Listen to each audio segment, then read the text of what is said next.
주님의 평화가 함께하기를 축복합니다. 오늘 본문 믿음의 조상 아브라함에게 주님께서 희망의 메시지를 주고 있습니다. 여러분 1절을 한번 보십시오. 아브라함이 99세 때에 여호와께서 아브라함에게 나타나셔서 그에게 이르시되 나는 전능한 하나님이라 너는 내 앞에서 행하여 완전하라. 99세 때에 하나님께서 나타나셔서 아브라함에게 말씀하셨습니다. 그리고 우리가 17장을 한 장 전체를 읽었지만 내 아내 사라를 통해서 언약을 하겠다. 아들을 낳을 것이다. 그러니까 아브라함이 속으로 웃으면서 주님 무슨 말씀입니까? 내 나이가 100세가 되어가고 내 아내 사라는 90세가 되어가는데 어떻게 아들을 생산할 수 있겠습니까? 이스마엘이나 무탈하게 잘 자랐으면 좋겠습니다. 이렇게 말씀을 하자 하나님께서는 이스마엘 자손도 축복해 주겠다. 이렇게 말씀합니다. 이렇게 오늘 본문이 여러분 주고 있는 전체의 내용 중에 한 가지 우리에게 주는 교훈 가운데 하나는 하나님께서 아브라함에게 절망한 아브라함에게 희망을 말씀하고 있습니다. 아브라함이 100세가 되어가고 오늘 본문 1절은 99세였지만 저 뒤쪽에 가면은 또 아브라함이 대답하기를 내 나이가 100세가 되는데 어찌 아들을 낳을 수 있겠습니까?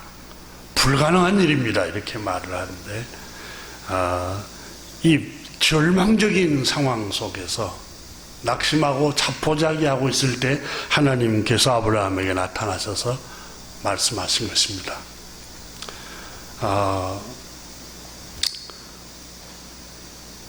닉 부이치치라는 책에 두 팔이 여기가 팔이었고 두 다리가 없이 태어난 아이가 있었습니다. 이 사람이 장성에서 전 세계를 돌아다니면서 강연을 하고 또 책을 썼는데 그 책에 읽어보니까 그 책에 이렇게 고백했습니다.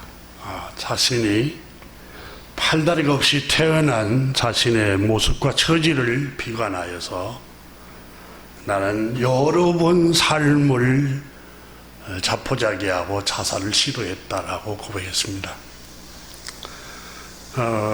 내가 처음 태어났을 때 부모님은 안아주기도 싫었다고 장성에서 고백을 들었고 그것도 모자라서 쳐다보기만 해도 끔찍했다 이렇게 자기 부모님이 자기를 쳐다보고 이러면 두 팔이 없고 두 다리가 없이 태어났어 아이가.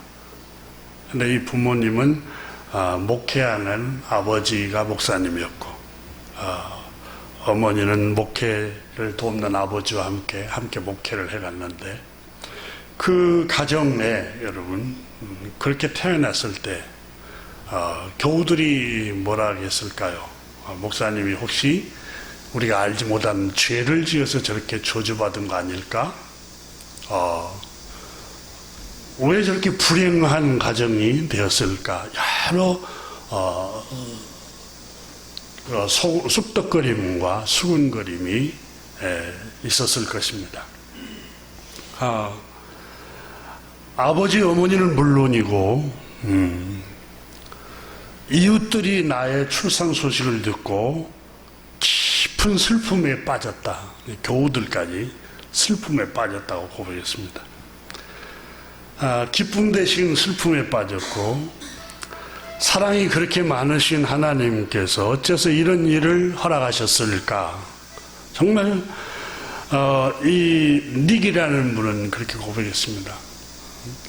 하나님은 사랑이신데 사랑이 그렇게 많다고 하셨는데 어떻게 이런 일을 우리 가정에 행하실까? 내가 태어났을 때 소아과 의사가 울부짖듯 말했다. 아들아이가 태어났어요. 한데 아이가 팔이 없어요. 두 다리가 없어요. 이 소리를 듣고 밖에 있던 아버지가 뭐라고요? 벼락이라도 맞는 것처럼 놀라며 아버지가 소리쳤다. 아버지는 얼마나 충격적이고 고민스러웠는지 한동안 말문을 열지 못했다. 안타깝게도 어머니는 나를 낳고 그 소리를 듣고 서럽게 울고 계셨다. 의사는 아기를 받아 안아주라고 권했지만 산모인 어머니는 도리지를 치면서 얼씬도 못하게 하였다. 저리 치우세요. 보고 싶지도 만지고 싶지도 않아요. 자기 자식을 낳았는데 그런 좌절과 절망 상태에 슬픔에 빠져 있었던 아버지, 어머니를 묘사했습니다.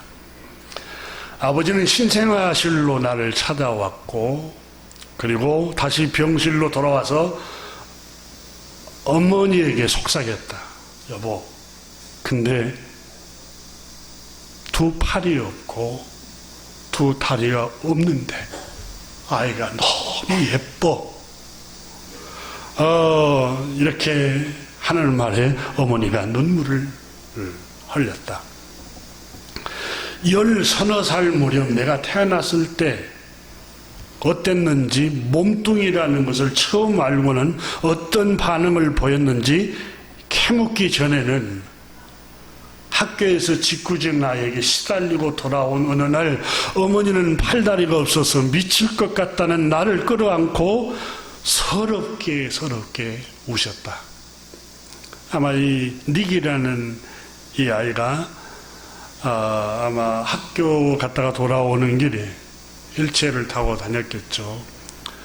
그 아이들이 팔다리가 없어서 놀리고 비웃고 조소하는 것 때문에 미칠 것 같았다는 거예요. 자기가 거의.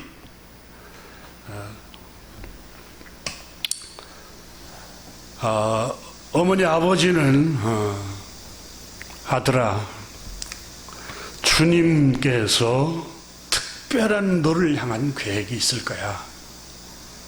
언젠가는 그 전모가 분명히 드러날 것이라고 믿는단다. 나는 그분께, 그러니까 이 닉이라는 분이 나는 주님께 팔다리를 달라고 열심히 기도했다. 하나님 전능하신 분 아닙니까? 아침에 눈을 뜨면 팔다리가 생겨났을 거라는 꿈을 품었다. 밥을 먹을 때도 기도하고 잠을 잘 때도 기도하고 다리 하나만이라도, 팔 하나만이라도 주님 생겨나게 해주세요. 얼마나 간절히 날이면 날마다 기도했는지 모른다. 어쩌다 태어난 괴물, 하나님이 버린 자식이라는 자괴감이 들었다. 아버지와 어머니는 나의 부정적인 태도를 보며 주님의 말씀을 읽어주고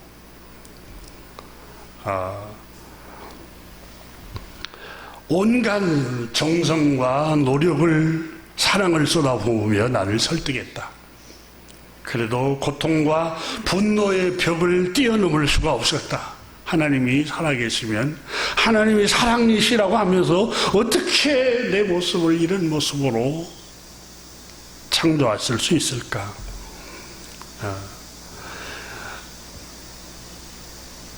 울다가 지쳐 쓰러져 있을 때 아버지 어머니는 나를 위해서 찬송을 불러주었고 찬송을 부르면 어머니 아버지 부르는 찬송 소리가 내 속마음을 가라앉히고 편안해졌다. 찬송은 그런 능력이 있습니다. 여러분 다윗도 성경에 보면은 굉장히 마음을 다스릴 수 없고 번뇌할 때 사울이 번뇌할 때 다윗이 찬송을 할 때에 편안해지잖아요. 여러분 혹시 마음이 격정적일 때, 분노가 일어날 때, 불평과 원망으로 가득 찰 때 찬송을 부르십시오. 편안해지다가도 조금이라도 피곤하거나 속이 상하면 다시 어두운 생각들이 슬금슬금 기어서 내 마음속에 침입해 들어왔다.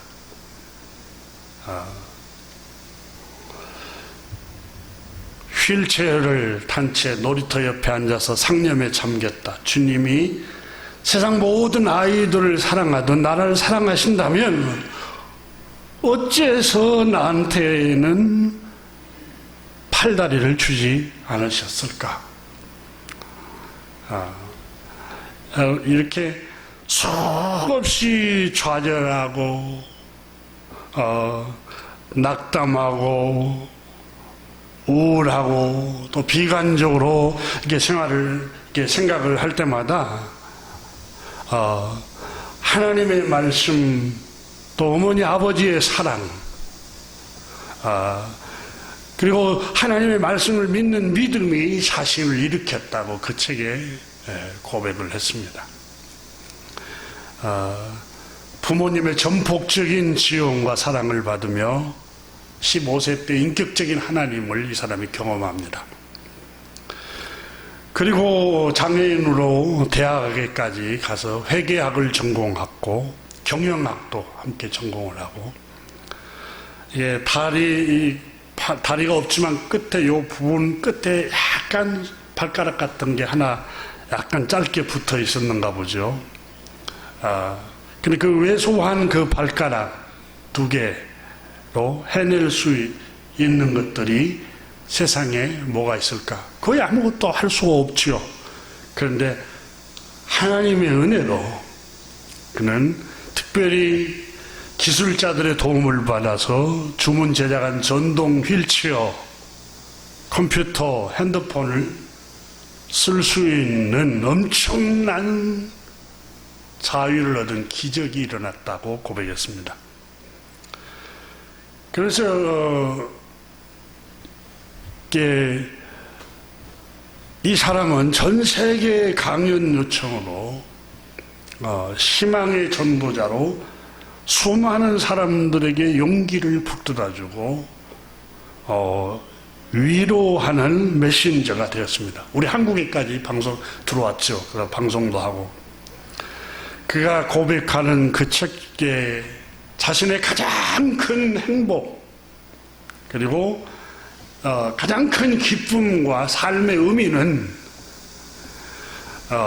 나처럼 비관적이고 절망적이고 삶을 자포자기 하려고 하는 사람들에게 희망을 품게 할 때, 용기를 주고 위안을 줄 때에 나는 가장 큰 행복을 느낀다. 이렇게 고백했습니다. 여러분, 2팔이 없고 2다리가 없는 그 친구가 2팔이 있고 2다리가 있는 사람에게 희망을 말하는 거예요. 희망을.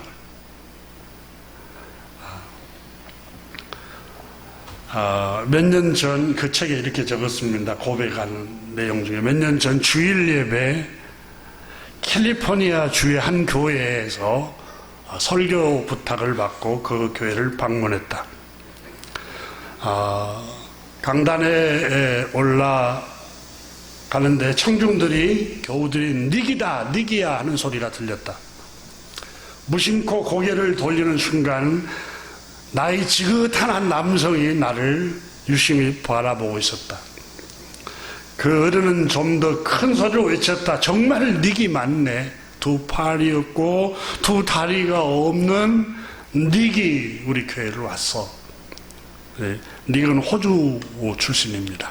미국에까지 왔어요.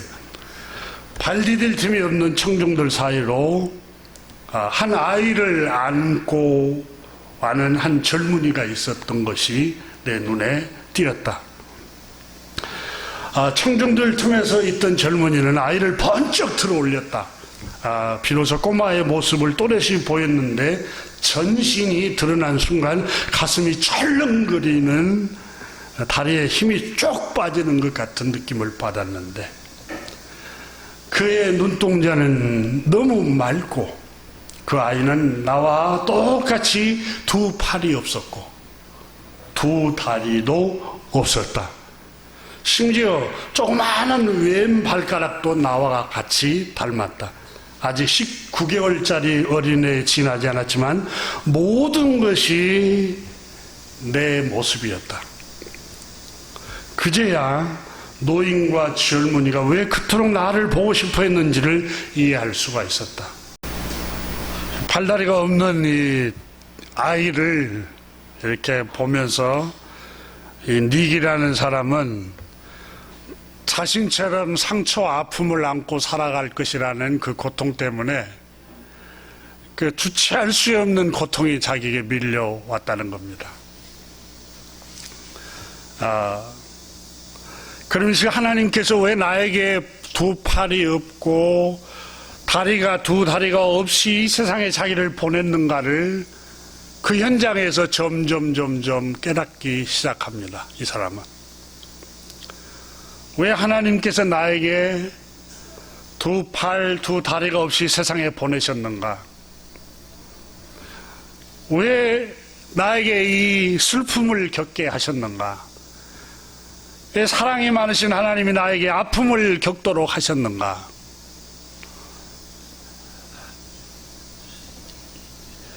그러면서 설교 도중에 부모님에게 그 아이를 데리고 앞으로 나오라고 합니다. 그리고 설교하고 있는 그 닉 옆에 이렇게 세웠습니다.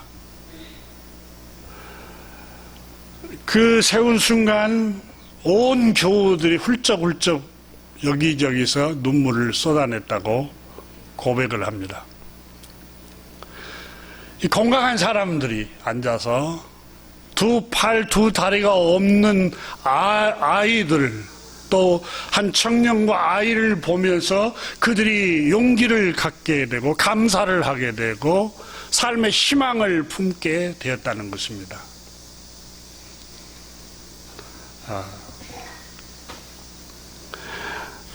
이 닉이라는 청년은 수없이 부정적인 생각이 자기 마음에 올라오고 자기 마음에 스며들어서 비관적인 생각으로 삶을 포기하고 싶다고 하는 그런 생각이 계속 들 때마다 그런 부정적인 생각을 자기 그 표현한 대로 자기의 의지를 통해서 스위치를 꺼버렸다는 거예요. 부정적인 생각에 스위치를 꺼버리고 하나님의 말씀을 늘 되뇌었다는 거예요. 하나님의 말씀. 하나님의 말씀을 통해서 그 말씀을 믿고 그 말씀을 바라봄으로써 계속해서 그 말씀을 붙들었다는 겁니다. 그래서 그 책에서 그는 전 세계를 돌아다니면서 희망을 전하고 소망을 전하고 용기를 격려를 전하는 여기까지 주님이 나를 사용하시려고 또 나 같은 처지에 있는 형제 자매들을 위해서 주님이 세상에 나를 이렇게 보내셨구나라는 사실을 깨달았다고 그는 고백합니다. 그러면서 그 책에서 강조되고 있는 게 내가 이 장애를 극복할 수 있는 결정적인 힘은 두 가지다. 하나는 우리 어머니 아버지의 한없는 사랑과 그리고 하나님의 말씀을 내가 붙들었기 때문이다. 그 말씀을 붙들고 믿었기 때문에 이 믿음의 힘이 나를 오늘 이 자리에 있게 했다라고 고백했습니다. 요한복음 9장에 보면 우리 주님께서 길을 가시다가 나면서부터 장님으로 태어난 사람을 만났다고 서도 요한이 기록합니다. 그러자 제자들이 주님께 물었습니다. 주님, 저 장님, 저 소경은 누구의 죄 때문에 저렇게 장애 아이로 태어났겠습니까? 본인이 지은 죄입니까? 아니면 부모의 죄 때문입니까? 주님께서 대답하셨습니다.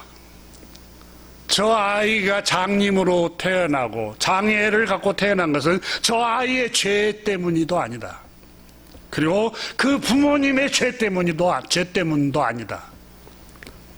오직 저 장애 아이를 통해, 저 장애인 장님, 눈을 보지 못하는 저 사람을 통해서 하나님께서 놀라운 일을 드러내기 위함이다.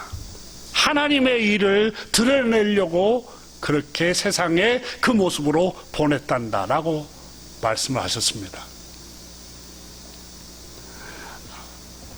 고린도후서 1장에는 바울 선생이 고린도 교회에 보낸 서신에서 고린도 교회의 성도 여러분, 우리는 인자하시고 자비가 끝이 없으신 하나님, 창조주 하나님을 찬송해야 합니다. 왜냐하면 그는 우리 주 예수 그리스도를 보내신 자비가 끝이 없으신 하나님이십니다. 자비의 아버지시요 모든 위로의 하나님이십니다. 그분은 모든 환난 중에서 우리를 위로하사 우리로 하여금 하나님께 받은 위로로서 모든 환난 중에 있는 자들을 능히 위로하기 위함입니다. 하나님이 우리에게 환난을 주신 것은, 바울 선생은 그 환난 중에 하나님의 위로가 넘친다는 겁니다. 고린도후서 1장 5절에 그리스도의 고난이 우리에게 넘친 것 같이, 그리스도가 고난당한 것처럼 우리에게도 고난이 많고 아픔이 많고 상처가 많고 넘어지고 실패하고 번민하고 잠 못 이루는 밤을 보내는 날들이 많은 것은 그리스도의 고난이 넘친 것처럼 그리스도의 위로를 그 고난 중에 하나님이 넘치도록 하기 위함입니다. 그리고 이 고난 중에 위로를 받게 함으로써 나와 같이 환난당하는 형제 자매들, 이웃들에게 능히 위로하게 하기 위해서 그런 고난을 주신 것입니다 하고 바울 선생은 우리에게 말씀하고 있습니다. 교우 여러분, 예수 그리스도의 이름이 뜻이 무엇입니까? 위로자라는 뜻입니다. 죄에서 우리를 구원하실 위로자. 성령님이 이름이 무엇입니까? 보혜사 성령님의 이름은 위로자이십니다. 우리가 하나님의 위로를 언제 느낍니까? 슬픔에 빠지고 고난을 당하고 아픔을 겪고 상처를 받고 실패하고 넘어졌을 때처럼 그렇게 큰 하나님의 위로를 경험한 적이 없습니다. 저도 개인적으로 가장 고통스러울 때 하나님의 위로가 제일 컸습니다. 그리스도의 고난이 우리에게 넘친 것 같이 우리가 받은 위로도 그리스도로 말미암아 넘치는도다. 이것은 우리처럼 환난 중에 있는 형제 자매들을 능히 위로하게 하기 위함이라고 말씀하고 있습니다. 사랑하는 교우 여러분, 우리는 먼저 실패를 했고, 먼저 넘어져 봤고, 먼저 상처를 받아봤고, 먼저 잠 못 이루는 밤을 보내봤던 사람들입니다. 우리 주변의 젊은 사람들, 우리 주변에 넘어진 사람들, 우리 주변에 슬픔에 빠진 사람들, 상처와 아픔을 겪고 있는 사람들에게 하나님께서 우리에게 위로자로 보내신 것입니다.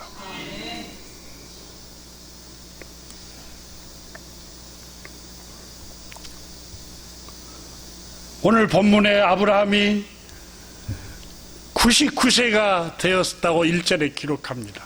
희망이 없습니다. 자식이 없습니다. 여러분, 노년기에는 가장 큰 희망이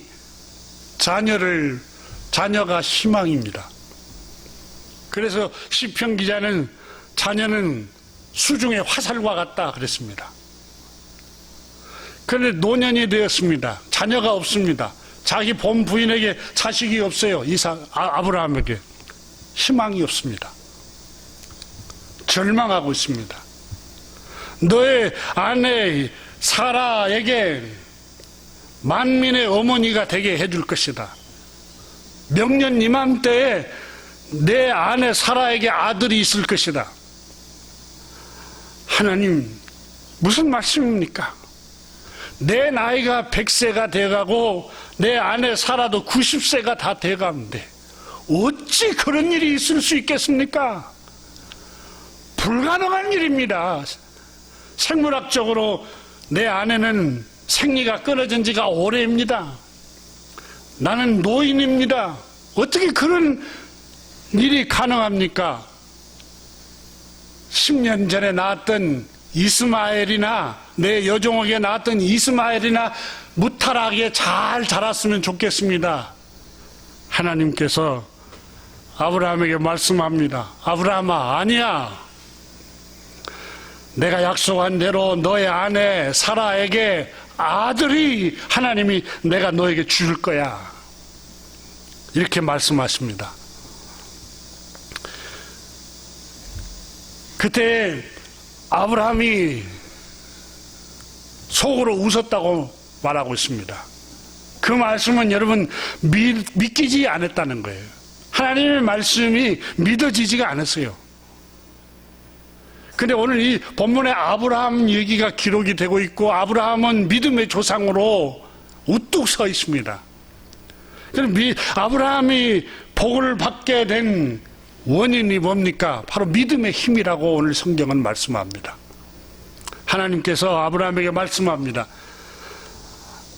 아브라함아, 나는 전능한 하나님이라 1절에 말씀합니다.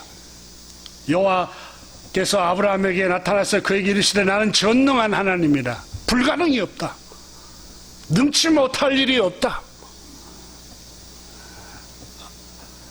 그러면서 아브라함에게 말씀합니다. 너에게 놀라운 일을 행할 것이다, 그 말입니다. 불가능한 일이 없다. 생각지도 못한 일을 행할 것이다. 다만 너는 내 앞에서 생활해라. 하나님 앞에서, 하나님 면전 앞에서 행하라. 하나님의 말씀을 두려워하고 그 말씀에 순종하면서 생활하라고 말씀하고 있는 것입니다. 인간적인 수단과 방법을 동원하지 말고 하나님 앞에서 생활하라는 겁니다. 그는 이미 인간적인 방법으로 자기 아내의 여종을 취하여서 자식을 낳으려고 취했다가 이스마엘을 낳았습니다. 부도덕한 일이었습니다. 하나님께서 아브라함에게 말씀하신 겁니다. 아브라함아, 나를 믿어라. 내 말을 믿어라. 하나님께서 나는 전능한 하나님이다. 나는 능치 못할 일이 없다.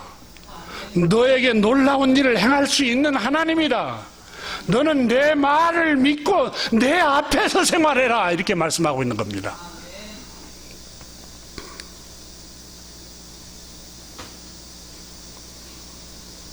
그래도 믿지 못하니까 하나님께서 아브라함에게 내 아내 사라에게 명년 이맘때 아들이 있을 것이라고 얘기를 해줍니다. 그래도 믿지를 못해요. 의심해요, 자꾸. 여러분, 누가 믿겠어요? 99세, 100세가 다 됐는데 아들이 있다고 안 믿어지죠? 근데 하나님은 불가능이 없다라고 계속해서 말씀합니다. 아브라함아 희망을 가지라는 거예요. 99세 때. 포기하고 자포자기하지 말고 희망을 가지고 소망을 품으라고 말씀합니다. 하나님은 전능한 하나님입니다.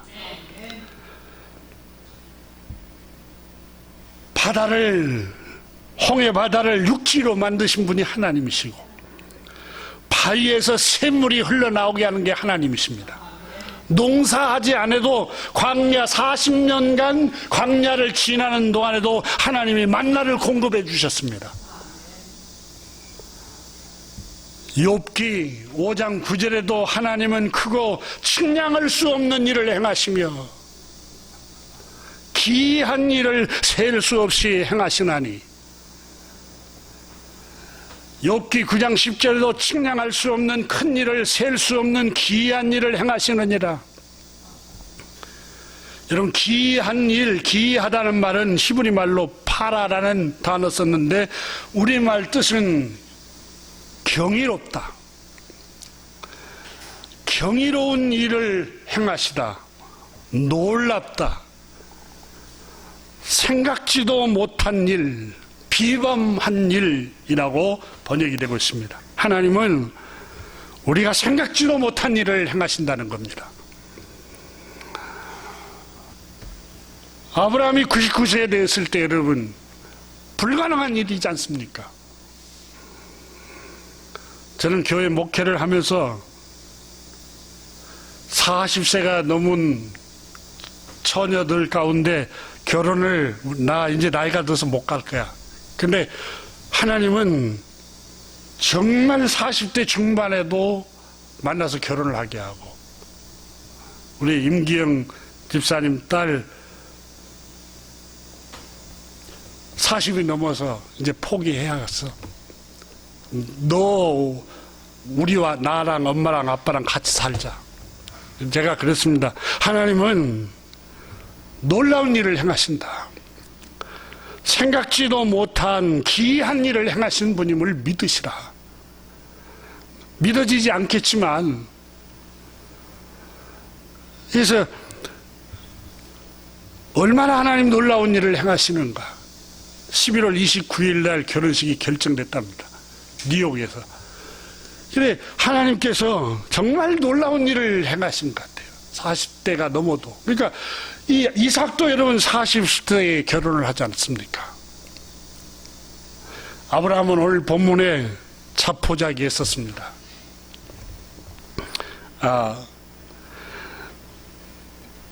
정말 그는 절망을 한 상태입니다. 이스마엘이나 잘 자랐으면 좋겠습니다. 이렇게 말을 했습니다. 하나님께서는 아니다. 난 너에게 능치 못할 일이 없다. 놀라운 일을 행할 것이다. 이렇게 말씀하시며, 다만 내가 너에게 명령한다. 내 앞에서 행하라. 그리고 흠없이 올바르게 살아가라. 진실하게 생활해라.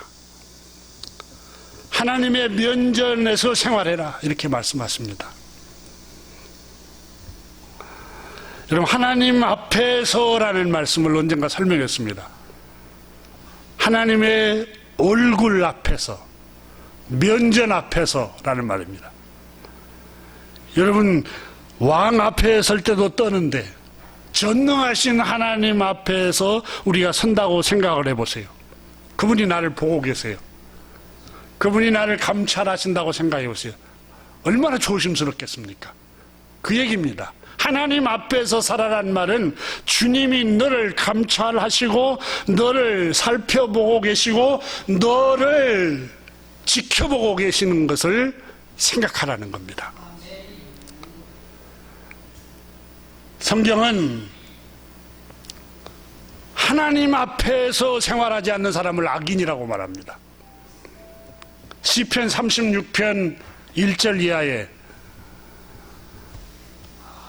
악인의 죄악은 자신의 마음에 생각하기를, 이르기를 하나님을 두려워함이 없다 하니 그랬어요. 하나님을 두려워하는 마음이 없어요. 스스로 자긍하기를 자기 죄악이 드러나지 아니하고 미워함도 받지 아니하리라 함이로다. 그의 말은 죄악과 괴율이라, 그러니까 거짓과 사기와 속임수라, 지혜와 선행이 그쳤도다. 저는 침상에서 죄악을 꾀하며 스스로 불선한 길에 서고 악을 싫어하지 아니하는도다. 악인은 하나님의 말씀을 의식하지 않습니다. 성경은 성경이고 하나님 말씀에 기록된 것은 기록이고 내 삶은 내 삶이야. 그러니까 악인은 여러분 교회 밖에 있는 사람이 아니라 하나님의 말씀을 두려워하지 않는 사람이라고 말하고 있습니다.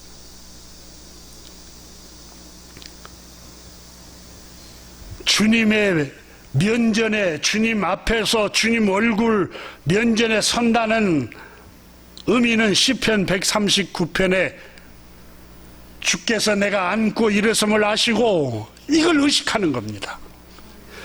이 사람이 주님을 두려워하고 하나님 앞에서 사는 사람들입니다. 멀리서도 나의 생각을 아시오며, 하나님 내 생각까지 다 감찰하신데 어쩌지?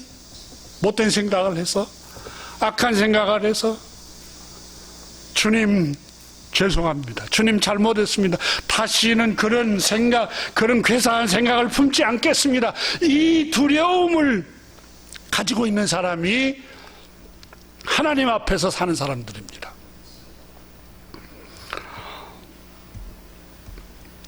사무엘상 2장 3절에 심히 교만한 말을 다시 하지 말 것이며 오만한 말을 더 입에 내지 말지어다. 여호와는 지식의 하나님이라 행동을 달아보시느니라. 여러분 다니엘서 4장에 보면은 4장부터 5장 6장 보면은 하나님께서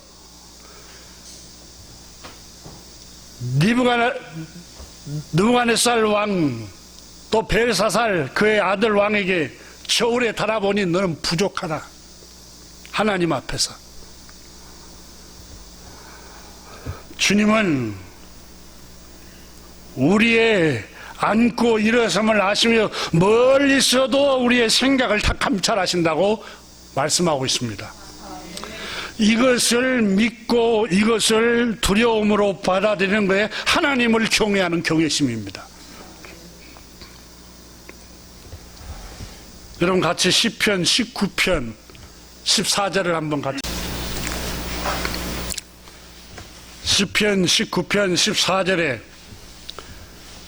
나의 반석이시요 나의 구속자이신 여호와여 내 입의 말과 마음의 묵상이 주 앞에 연락되기를 원하나이다. 아멘.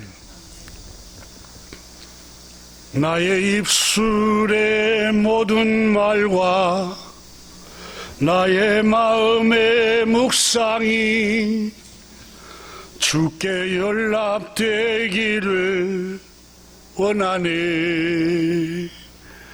여러분 우리가 마음에 품고 있었는데 가끔씩 입으로 내뱉었는데 그 일이 현실로 이루어지는 것을 가끔 경험하지 않습니까? 우리가 여러분 두 손을 모으고 눈만 감고 기도하는 게 기도가 아닙니다. 그것도 기도지만 우리가 평상시에 마음에 품고 있는 것 자체가 기도입니다. 우리가 마음에 소원하고 마음에 품고 있는 걸 주님이 들으십니다. 여러분 사무엘상 1장을 보십시오. 예레미야 33장에는 너는 내게 부르짖으라는 말씀이 있습니다. 부르짖어야 됩니다. 근데 동시에 사무엘상 1장에 보면은 한나는 입술만 동하고 마음의 고통을, 마음의 아픔을 품고 하소연하고 있습니다. 근데 주님이 그 기도를 듣고 계십니다. 그래서 시편 109편 17절에 그가 저주하기를 좋아하더니 그 저주가 자기에게 임하고 자꾸 저주하면 그 저주가 자기에게로 하나님이, 그게 기도가 되는 거예요. 이웃을 멸시하고 헐뜯고 저주하고 이제 자꾸 그러면은 그게 자기에게로, 그 기도가 자기에게로 오는 거예요.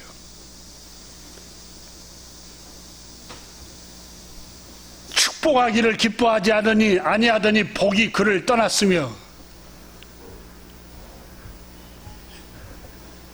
또 저주하기를 옷 입더라더니 저주가 물같이 그의 몸속으로 들어가며 기름같이 그의 뼛속으로 들어갔나이다. 축복해야 돼요. 내가 자꾸 축복을 하면 그 축복이 나에게로 임하는 거예요. 그래서 덕담을 하고 위로하는 말을 하고 용기를 주고 자꾸 살리는 말을 하고 세워주는 말을 하고, 이럴 때 하나님께서 그게 기도가 되어서 나에게 그 기도가 응답이 된다고 말씀하고 있습니다. 하나님께서는 오늘 본문의 아브라함에게 말씀합니다. 내가 너를 축복하겠다. 너는 내 앞에서 완전히 행하라. 나는 너와 너의 자손에게 복을 주겠다, 이렇게 말씀하십니다. 3절 보십시오. 2절, 내가 내 언약을 나와 너희 사이에 두어 너를 크게 번성하게 하리라. 이 99세 때에 너를 크게 번성하겠단 말은 지금 자식에 관한 얘기를 하고 있습니다.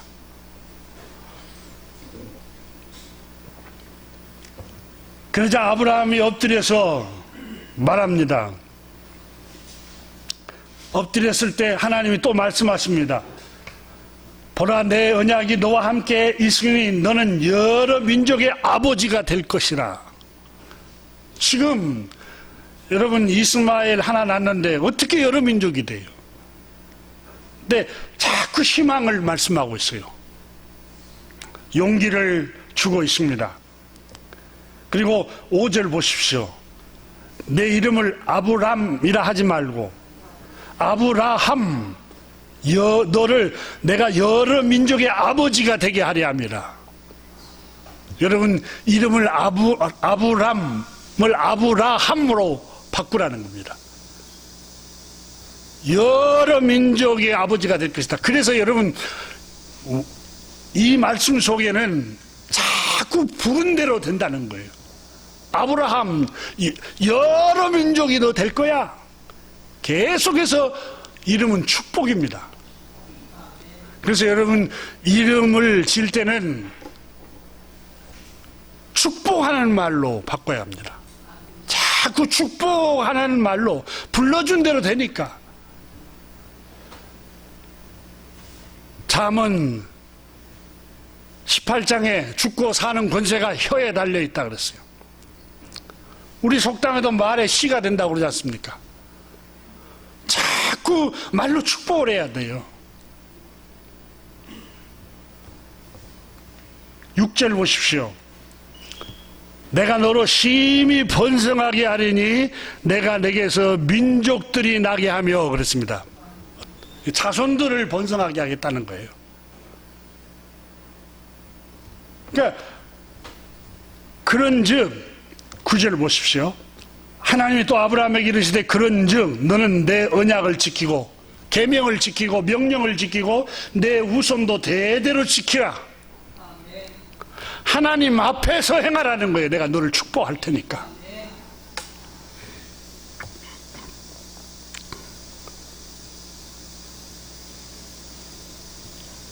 오늘 본문의 말씀은 하나님께서 아브라함에게 희망을 말씀해 주고 있습니다. 그리고 너를 축복하겠다고 말씀합니다. 다만 너는 내 앞에서 완전히 행하라고 명령하십니다. 여러분, 갈라디아서 3장에 보면은 아브라함에게만 주신 약속이 아니라고 그랬습니다. 아브라함처럼 믿음으로 사는 사람은 아브라함과 같이 복을 누릴 것이라고 약속했습니다. 겨우 여러분, 하나님께서는 능치 못할 일이 없습니다. 모든 것이 협력하여서 선을 이루시는 하나님이십니다. 지금 우리 환경, 내 앞에 환경, 내 가정 환경이 열악하고 이성적으로 생각하면 희망이 없게 보이고 절망적으로 보인다 할지라도 그 부정적인 속삭임은 하나님이 주신 생각이 아닙니다. 하나님께서는 99세 때에 아브라함에게 나타나셔서 내가 너를 축복하겠다. 내가 반드시 너에게 축복할 거야. 너의 자손에게도 복을 줄 거야. 그런데 우리는 생각합니다. 내가 기도한 대로 안 해주는데, 내가 원하는 대로 안 내려주는데, 여러분 지내놓고 보면은 그렇게 해줬더라면 큰일 날 뻔한 일들이 얼마나 많습니까? 하나님께서는 모든 것이 협력하여 선을 이루게 하십니다. 다만 아브라함에게 말씀합니다. 강조하기를. 1절에서 뭐라고 강조합니까? 너는 내 앞에서 행하여 완전하라. 또 하나님께서 9절에서 뭘 강조합니까? 그런즉 내가 너를 축복을 할 테니까 내 언약을 지키고 내 후손도 대대에 지키라는 겁니다. 하나님께서는 신명기 28장에 보면은 모세를 통해서 이렇게 약속하셨습니다. 같이 한번 신명기 28장을 열어보십시다. 축복은, 하나님은 우리에게 축복을 약속하셨습니다. 우리가 그 약속의 말씀을 지킬 때 하나님께서는 복을 주신다고 약속합니다.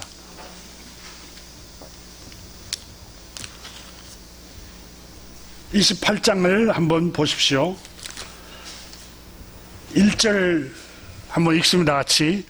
내가 내 하나님 여호와의 말씀을 삼가 듣고, 여기 삼가라는 말은 조심스럽게 듣고라는 말입니다.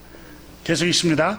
내가 오늘 내게 명하는 그의 모든 명령을 지켜 행하면 내 하나님 여호와께서 너를 세계 모든 민족 위에 뛰어나게 하실 것이라. 아멘. 여러분, 우리 대한민국이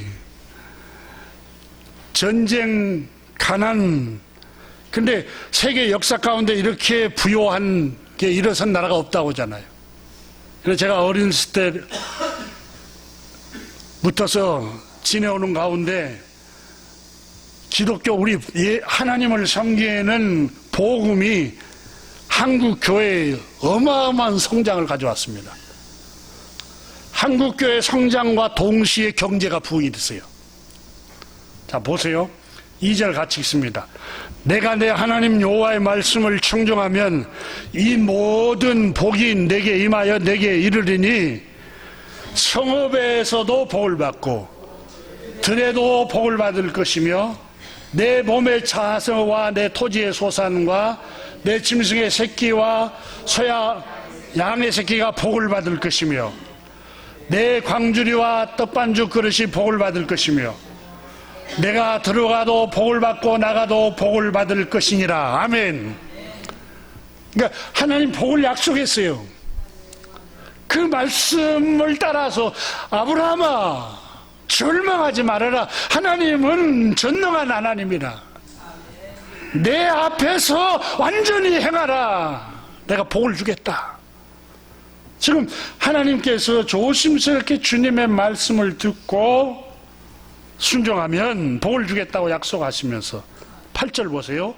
여호와께서 명령하사, 같이 읽습니다. 내 창고와 내 손을 하는 모든 일에 복을 내리고 내 하나님 여호와께서 내게 주시는 땅에서 내게 복을 주실 것이며, 그러니까 하나님이 내 손으로 하는 모든 일에 복을 주신다고 약속하셨습니다. 하지만 15절 보세요. 함께 읽습니다. 내가 만일 내 하나님 여호와의 말씀을 순종하지 아니하여 내가 오늘 내게 명하는 그의 모든 명령과 규례를 지켜 행하지 아니하면 이 모든 저주가 내게 임하여 내게 이를 것이니 내가 들에서도 저주를 받을 것이요. 여러분 도시에 가도 저주를 받고 또 시골에 가도 저주를 받을 것이며 20절 보십시오. 내가 악을 행하여 하나님을 잊어버리면 내 손으로 하는 모든 일에 여호와께서 저주와 혼란과 책망을 내리사 망하여 속히 파멸하게 하실 것이며 내 몸에서 여호와께서 연병이 들게 하사 그리고 질병에 대해서 기록을 해놓고 있습니다. 이뿐입니까? 28절 보십시오. 여호와께서 또 너를 미치는 것과 눈먼 것과 정신병으로 치시리니, 그러니까 하나님의 말씀에 불순종하면 하나님 복을 주시려고 하는데, 아브라함아 네가 내 앞에서 완전히 행하라. 그래야면 내가 못할 일이 없다. 너에게 너와 너의 자손에게 복을 줄 것이다. 신명기에서도 만약 하나님 앞에서 행하지 않으면 복을 받을 수가 없어요. 이 말씀을 생각하면서 사랑하는 교우 여러분, 어떤 환경에 있어도 굴하지 말고 하나님은 모든 것이 협력하여 선을 이루게 하십니다. 하나님 앞에서 믿음으로 행하시기를 주님의 이름으로 축복합니다. 기도하겠습니다. 하나님 아버지 감사합니다. 오늘 이 아침에도 성령 하나님께서 함께 해주심을 감사합니다. 하나님 아버지, 우리가 절망하고 있을 때, 우리가 자포자기하고 낙담할 때마다 하나님께서는 우리에게 소망을 주시고 희망을 주시고 다시 너에게 복을 주겠다, 너를 치료하겠다, 너를 이렇게 세우겠다, 하나님께서 우리에게 말씀하고 계십니다. 사랑하는 교우들, 하나님 아버지 이 말씀을 붙들게 하여 주옵소서. 그리고 우리는 다 위로자가 되게 하여 주시기를 기도합니다. 성령님, 오늘 한 주간 동안도 많은 사람들에게 희망을 말하고 용기를 북돋아주는 한 주간이 되도록 은혜 베풀어 주시옵소서. 축복하는 말을 함으로써 내 영혼이 복이 임하고 내 가정에 복이 임하고 내 자녀들이 복이 임하게 하여 주옵소서. 우리 주 예수 그리스도 이름으로 축복하며 기도드립니다. 아멘.